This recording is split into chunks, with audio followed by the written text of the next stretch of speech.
Hi guys, ఈరోజు అయితే మార్కెట్కి వెళ్తున్నాను. ఇక్కడ పానీపూరి బండి కనిపిస్తుంది కదా, నా ఫేవరెట్. ఇక్కడ అయితే ఎప్పుడు 4-5 డేస్ నుంచి చూస్తున్న బందే ఉంది. ఎప్పుడు చూసినా ఆశ నిరాశ అయిపోతుంది అది తిందాం అనుకుంటుంటే.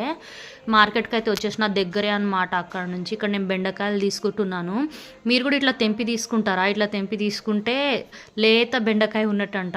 ఈ మెట్లు ఎక్కడం కూడా పెద్ద టాస్క్ అయిపోయిందిరా బాబు. నేనైతే ఈరోజు ఏమేమి తీసుకున్నానో చూపిస్తా. కందికాయ తీసుకున్నా, 100 కేజీ అంటే 1/2 కేజీ తీసుకున్నా. కరివేపాకు, మెంతెం కూర కూడా తీసుకున్నాను. నేను ఇక్కడైతే టమాటా అండ్ పుదీనా కూడా తీసుకున్నాను. కొన్ని మురుకులు తీసుకున్నాను.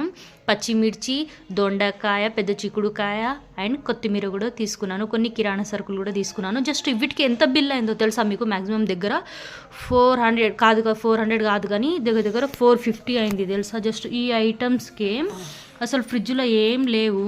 చూసారా ఎంత ఖాళీగా ఉందో నా ఫ్రిడ్జ్. ఈరోజు మార్కెట్కి వెళ్ళినందుకు కొంచెం అయితే నా ఫ్రిడ్జ్ అయితే కొంచెం నిండుగా అనిపిస్తుంది. అంతే కదండి, ఫ్రిడ్జ్లో ఏమైనా ఉంటేనే కదా మనకు వంట చేయడానికి ఉంటుంది.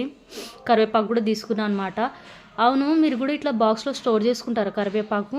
నాకైతే కరివేపాకు స్మెల్ అయితే చాలా ఇష్టం. మీకు కూడా మరి ఇట్లా స్టోర్ చేసి పెట్టుకుంటే దగ్గర 15 డేస్ వస్తుంది అనమాట.